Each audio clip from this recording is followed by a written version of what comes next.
তোমাদের একটা গল্প শোনাই। তুমি প্রেম করো? না কেন করবা না? তুমি করো মেহনত করে ভাই। সাবাস, তুমি তো আগে মারা খাওয়া তুমি। এখন কথা হচ্ছে যে প্রেম করাটা হচ্ছে যে আসলে ঠিক না। কেন ঠিক না জানো? সে হচ্ছে একটা গল্প শোনাই তোমাদের। অনেক আগে একজন প্রেম করতো, মনে করো যে প্রেম করে এই যে তোমরা যেরকম অ্যালার্ট আছো, ও সবসময় এরকম অ্যালার্ট থাকতো। অ্যালার্ট থেকে মনে করো যে ইয়া করতো, সে নদীর ধারে বাদাম খাওয়াইতো। কিন্তু ওর একটা সমস্যা, মধ্যবিত্ত পরিবারের ছেলে, রেস্টুরেন্টে নিয়ে যেতে পারতো না। রেস্টুরেন্টে না নিয়ে গেলে কি গার্লফ্রেন্ড থেকে গার্লফ্রেন্ড থেকে না। এখন ও তো পড়ে গেছে বিপদে। এখন বাপের থেকে আর কতদিন চায় টাকা নেওয়া যায় বলো? কতদিন চায় নিতে পারবে? এখন তুমি তো প্রেমই করো না, তুমি আর কি চাবা তুমি? এখন তুমি যেহেতু প্রেম করো, হ্যাঁ, তো যে ইনকাম তো আর করো না, তাই না? ইনকাম তো করো না। এখন বাপের থেকে হচ্ছে নেওয়া লাগে। এখন বাপের থেকে নিয়ে তো এত হাজার হাজার টাকা রেস্টুরেন্টে খরচ করা যায় না।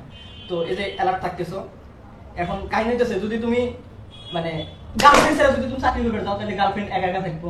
কার সাথে না কার সাথে টেম্পো চালাবে তুমি জানবা না? জানবা না, ধরাই যাবে না। কাছে থাকলে তাও দেখা যায়, ওর তো কাছে নাই, এখন দেখতে তো পারবে না।